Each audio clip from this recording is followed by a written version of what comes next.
can't imagine my mom ever writing poetry, and yet...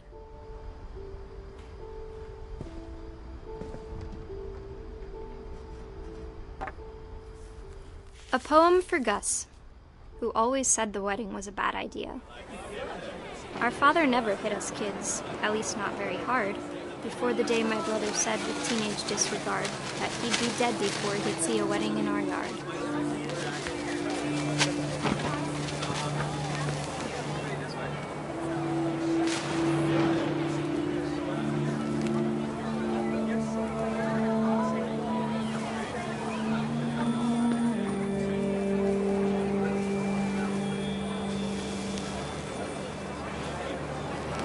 My father made him come, of course, but Gus stood far apart, just flew his kite and bottled up the storm inside his heart.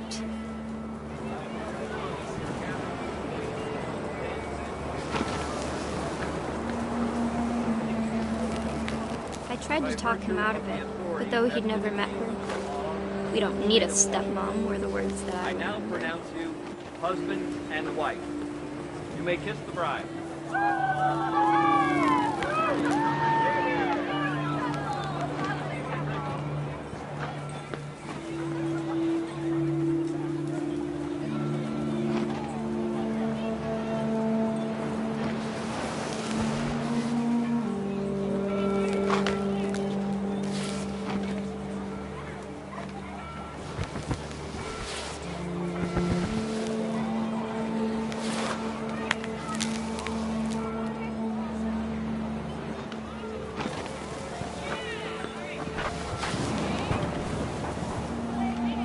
When the time for photos came, Dad ordered him to come here.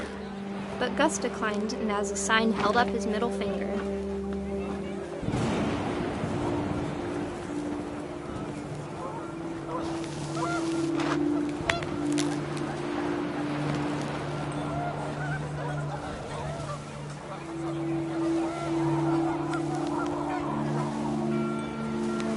The wind picked up, and panicked geese appeared and quickly went. But all the humans did that day was go inside the tent.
The rain came down in buckets then, but no one seemed afraid that nature might destroy the tent our dad had crudely made.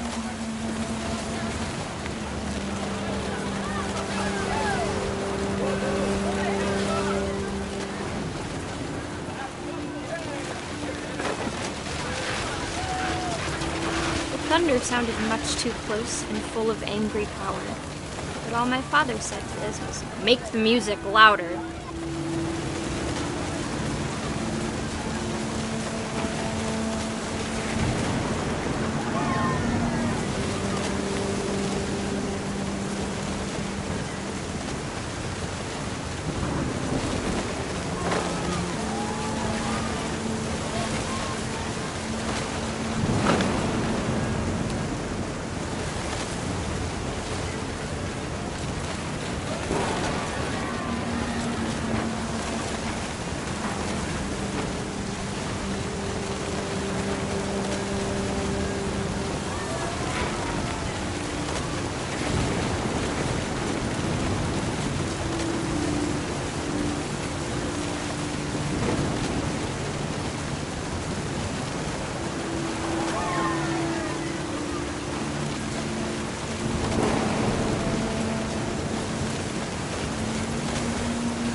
wish that I could truly say I thought about you on that day. Out there on the beach alone, just you, the wind, the sea, and foam. But I didn't, until we found you.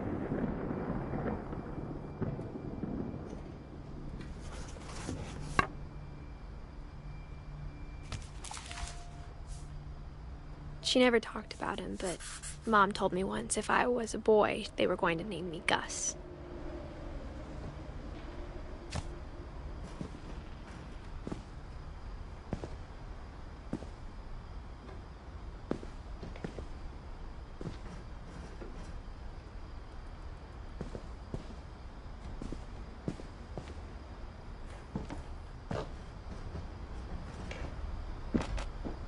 My mom moved up to the loft after her brothers died.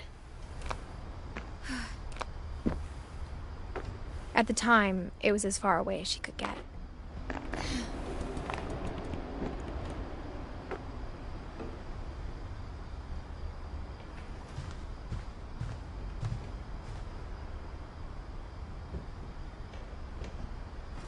She spent a summer building houses in Calcutta, where she met my dad, Sanjay.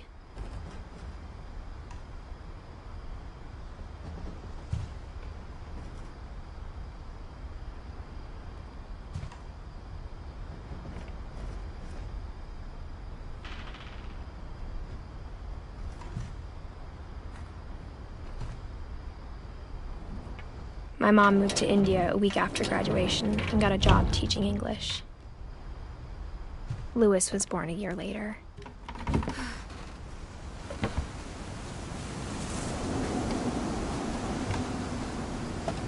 When my dad died, I don't think Mom knew where else to go. I'm sure Edie was happy to have her back. And to see kids in the house again.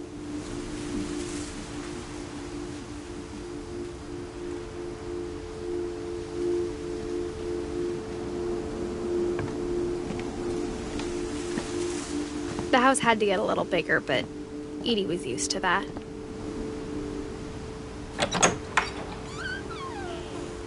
And for a while, things were good. Almost normal.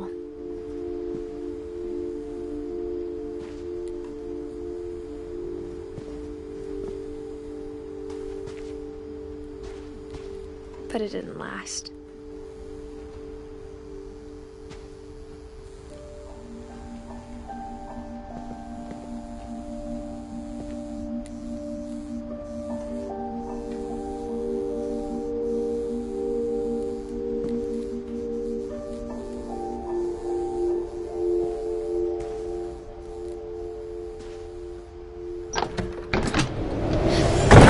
The beginning of the end was Milton's 10th birthday, when Edie gave him a castle.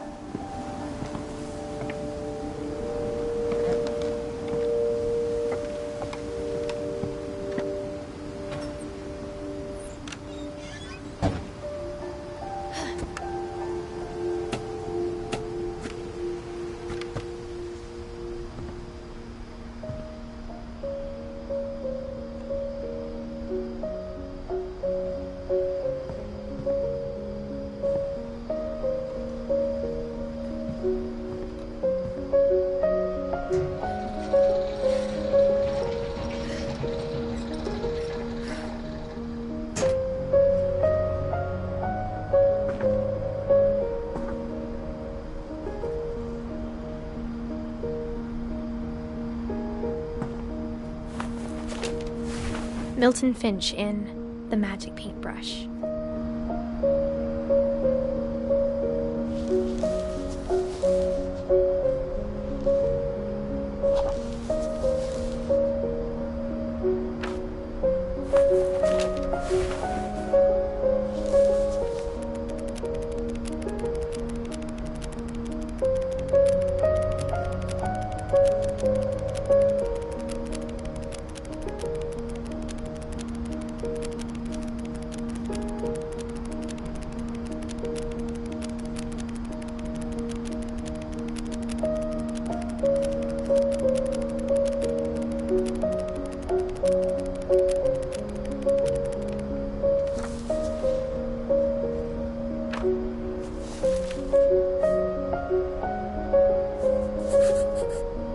I was 4 when Milton disappeared.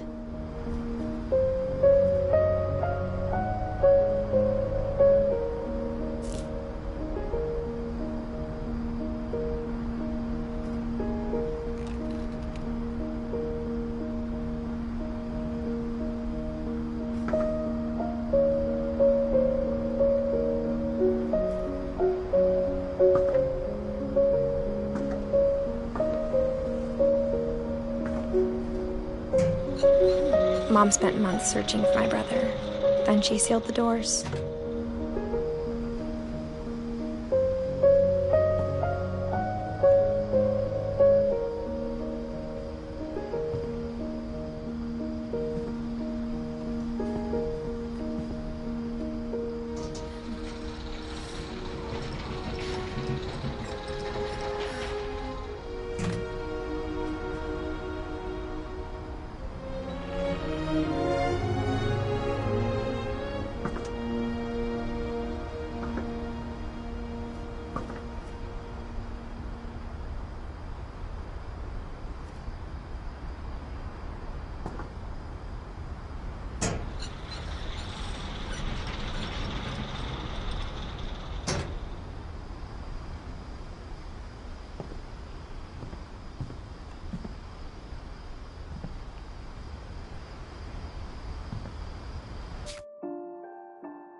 Whatever Milton had found in the house, Mom didn't want it getting out.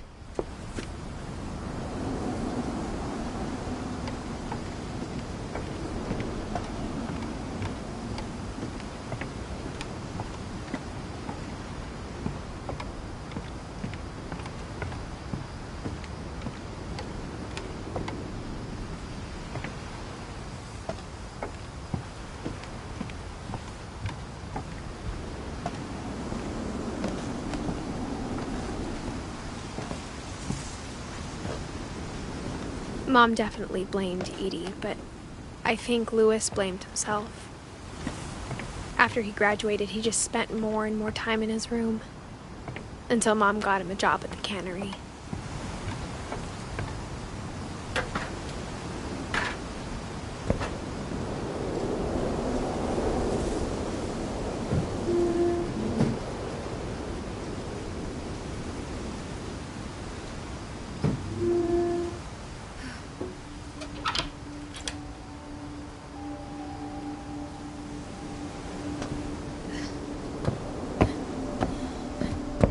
Louis's room smelled very, very familiar.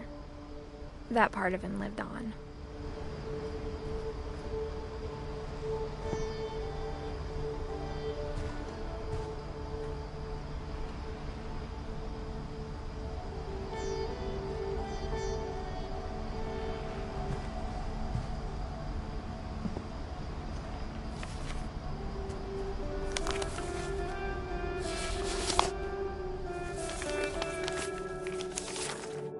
Dear Mrs. Finch, as Louis's psychiatrist, I can understand your desire for an explanation.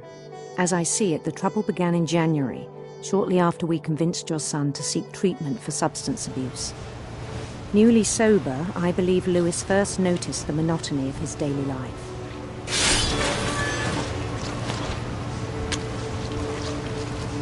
He kept working at the cannery, but he withdrew part of himself. In our sessions, I saw the same behavior.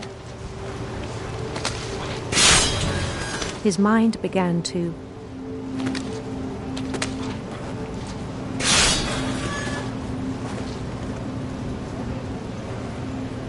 wander.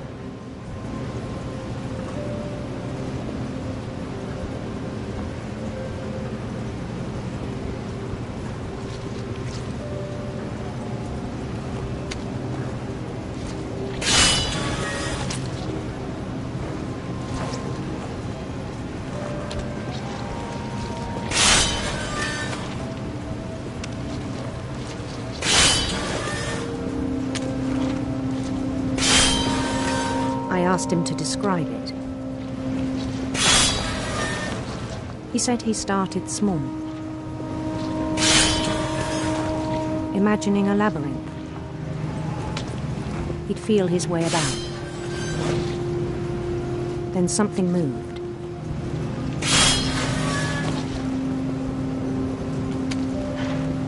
Bats. And toads.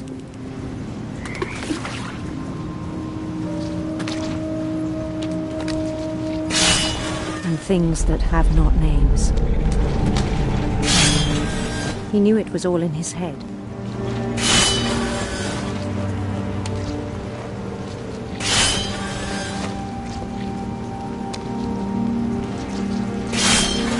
But he took it very seriously. I had hoped he'd find himself.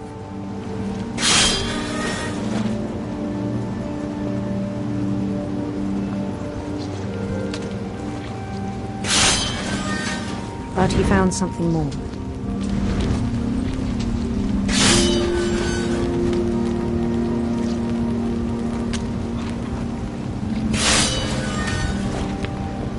I worried about him then, daydreaming at the cannery.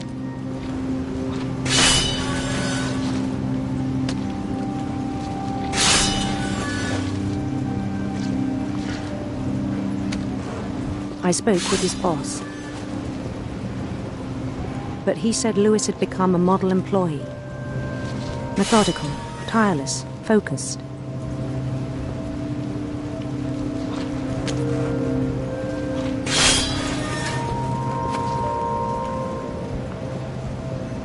Like a whole new Lewis. So I let him go on.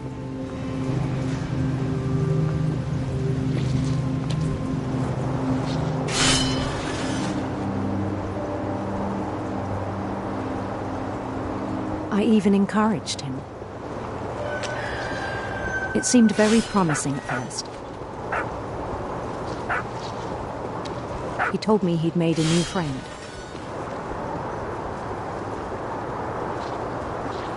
On the edge of a city named Lewis Topia.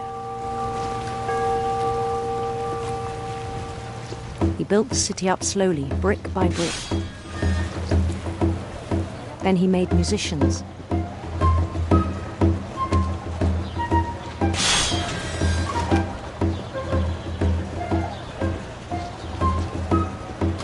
And songs for them to play.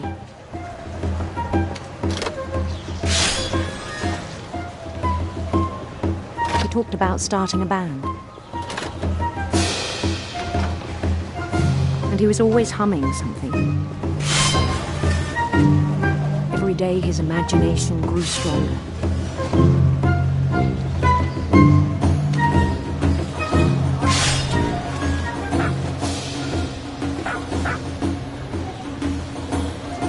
He no longer spoke at the cannery.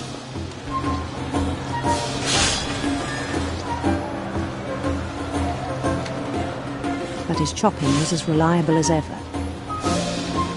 Then one day it struck him.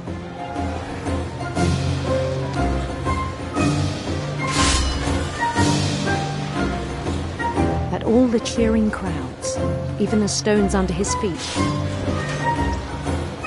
were all in his imagination. So he could do whatever he wished.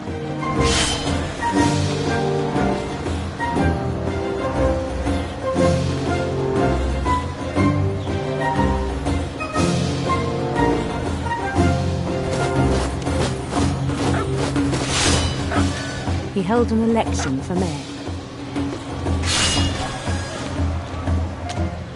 And he won.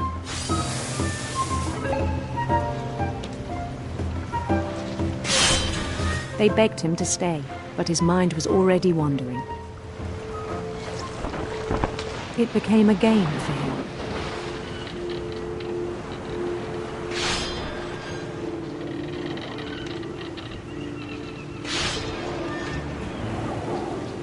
He'd conquer a city, then immediately push on.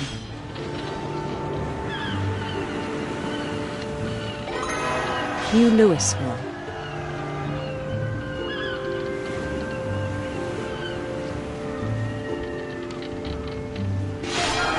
St. Louis. He started drifting away from our reality.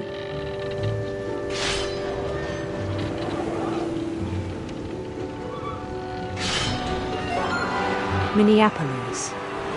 Until one day he forgot to go home from the cannery. Even as his mother pleaded with him, part of Lewis kept sailing on.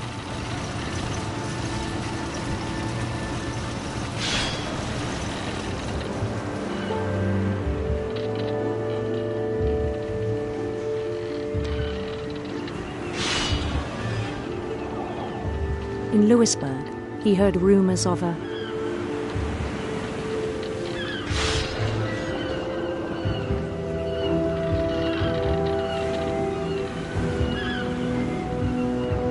beautiful prince.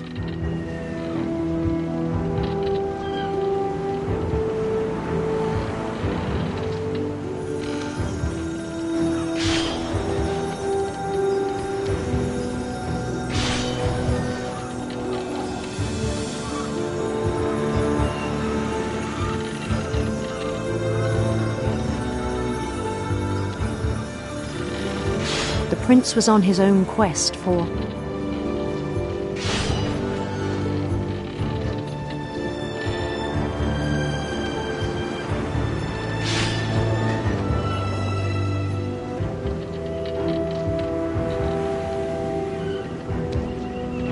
radiant rainbows.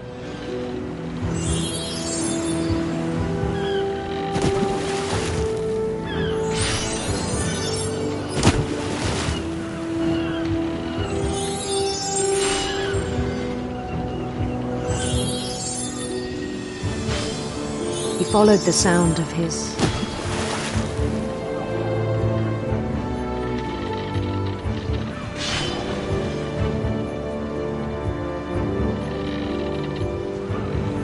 silver harp.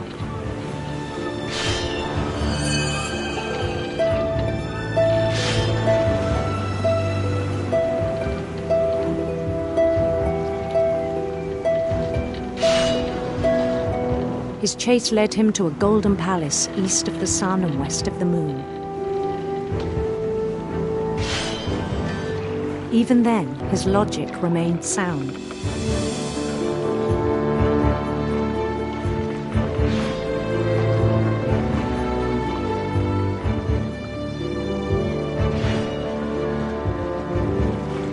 He knew the world was all in his imagination.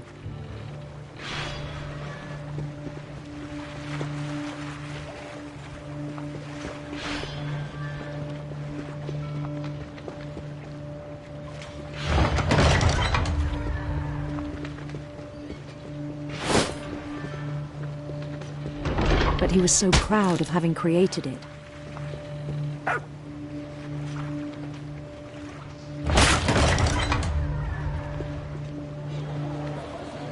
In his own eyes, he'd become something greater than a king.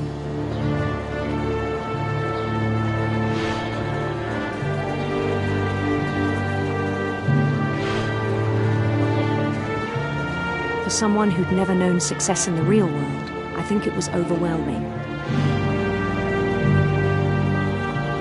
And then it struck him that the real Lewis was not the one chopping salmon, but the one climbing the steps of a golden palace.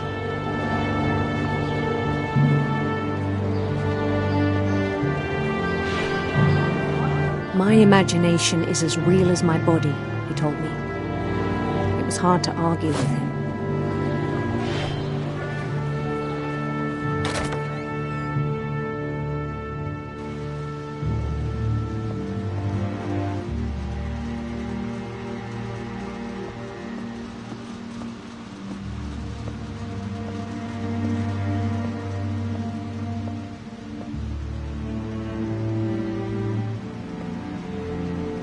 Began to forget the world we know.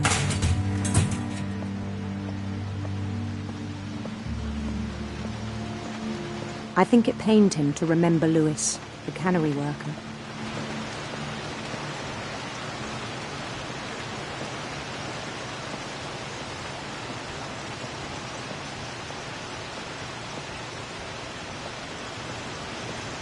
He began to despise the man with a royal contempt.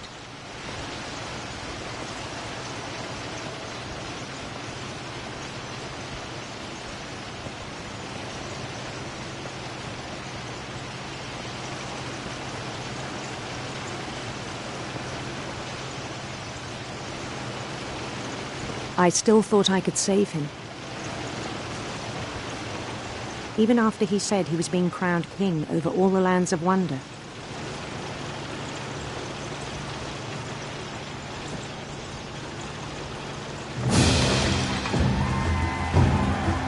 The palace would be packed with his companions.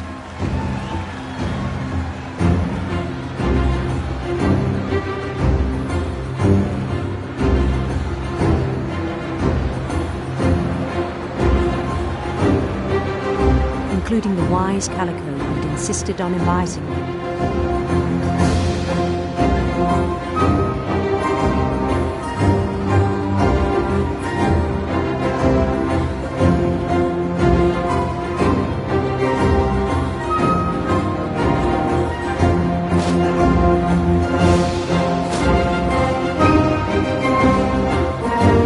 His prince waiting, holding his crown.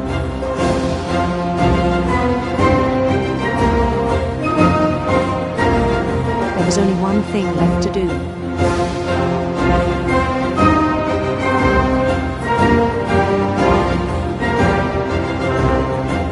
Bend down his head.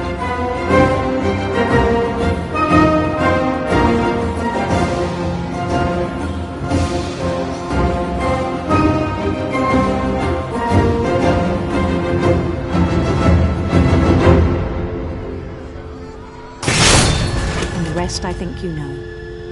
Mrs. Finch, your son was a kind man who will be missed by all of us who knew him.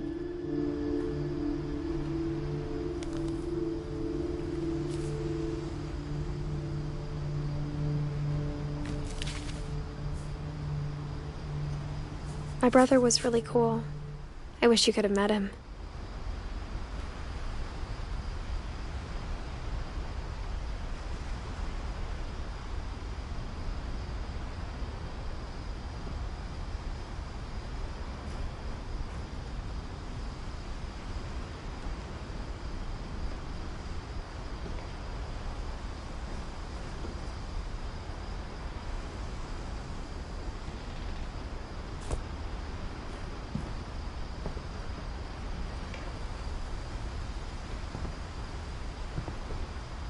Louis and I spent a lot of time playing games together, but he was surprisingly bad at them.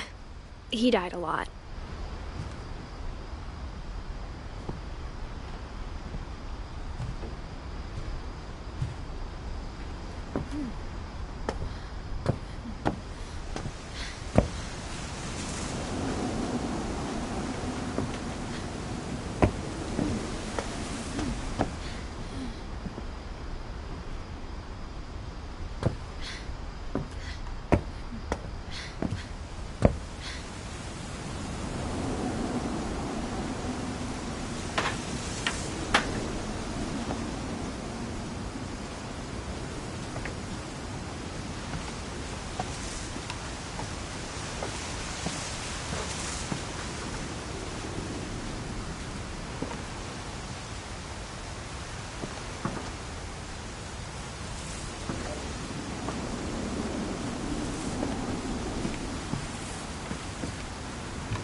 On the way back from Lewis's funeral, my mom told me to start packing.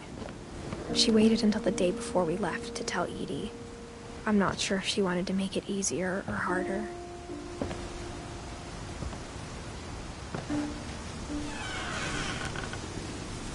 I wish we'd stayed.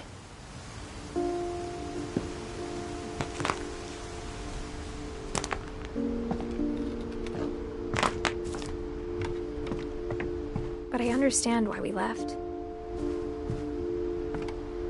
My mom ended up leaving everything behind.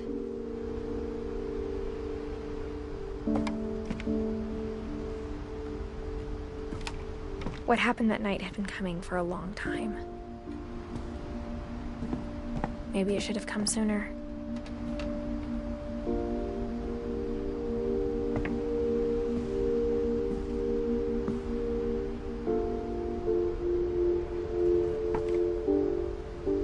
But it had to end one way or another.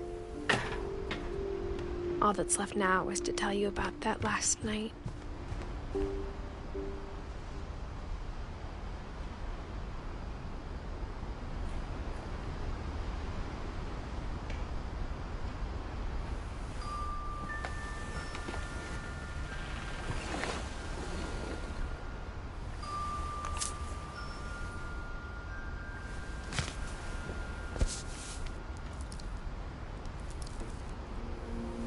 That whole last day, Edie just watched us pack and didn't say a word.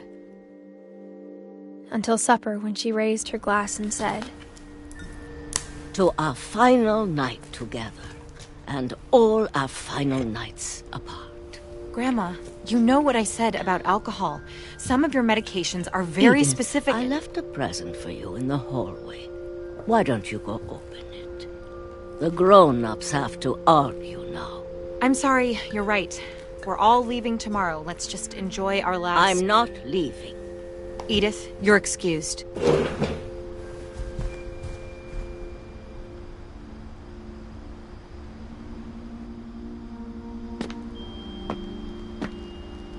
The power had been shut off that morning, but Edie always had plenty of candles. When my mom sealed the library, I don't think she knew about the other entrance. Or that Edie had a key to it.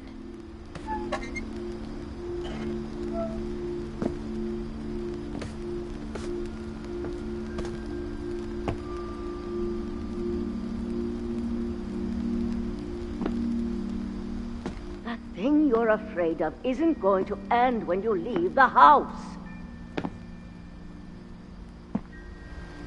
Edith has a right to know these stories. My children are dead because of your stories!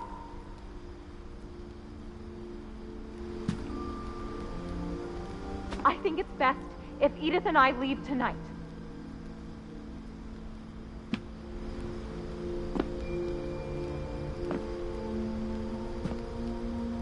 We'll have the nursing home send a van for you in the morning, okay?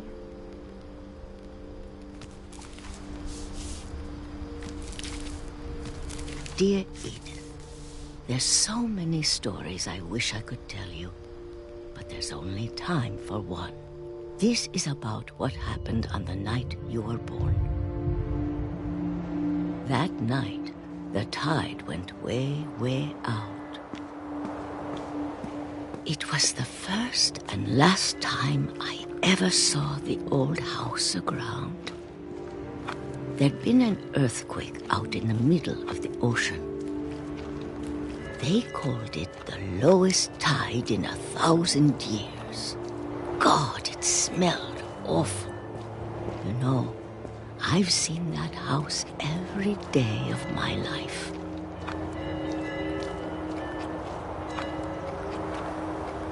But I never thought I'd go back to it. When the fog rolled in, I lost my way.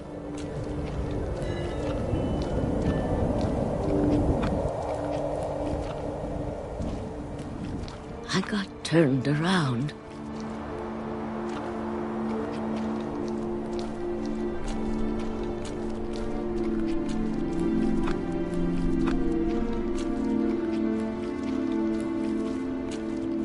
For a while, I wondered.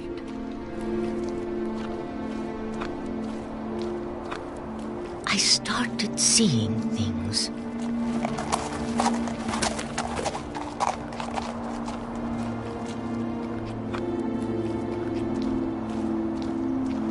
Things I'd forgotten had ever existed.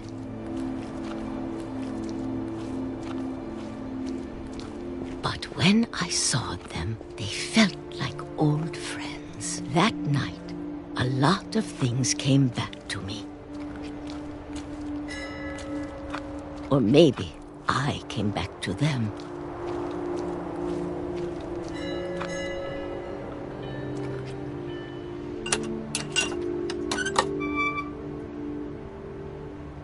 Things I can't explain, but that I need you to try and... Edith, what are you doing in here? It's mine. Edith! Mom, you're gonna rip it! Let go! I kicked and screamed, but Mom dragged me to the car.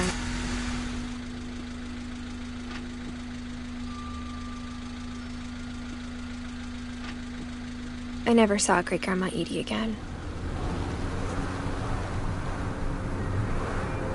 The next morning, the van came to pick her up, but she was already gone. After that, we moved around a lot.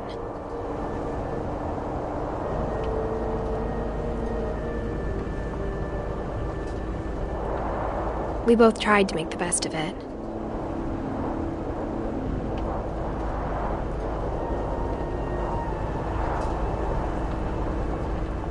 A few years went by.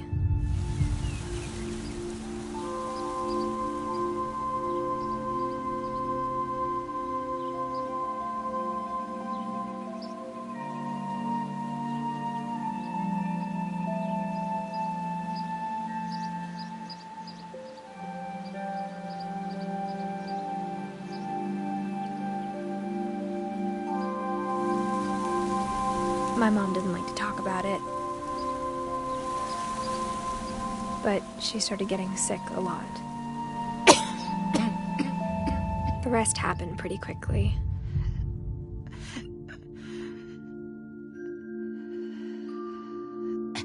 She got better for a while, and then she didn't. And then I was alone.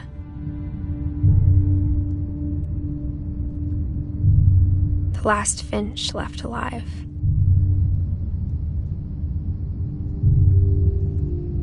Until I found out about you. I'm still not sure what to tell you about all this. If we lived forever, maybe we'd have time to understand things. But as it is, I think the best we can do is try to open our eyes. And appreciate how strange and brief all of this is. This journal was supposed to be for you.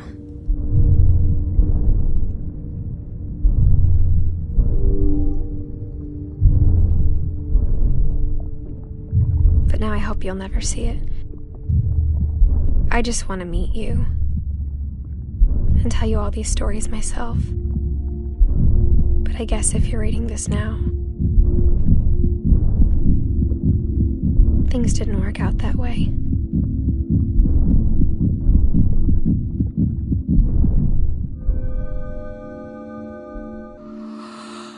This is where your story begins. I'm sorry I won't be there to see it. It's a lot to ask, but I don't want you to be sad that I'm gone. I want you to be amazed that any of us ever had a chance to be here at all. Good luck.